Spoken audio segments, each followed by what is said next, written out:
Hej, hej, a te zanima, kako izgleda v Sarajevu v Bosni za novo leto? Evo, midva sva se tja odpravila. Štartali smo seveda čist prezgodaj, ob 2:30.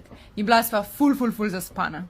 Ampak pol smo priklopili malo dobre muske in enega sva spila, pa sva bila precej v redu.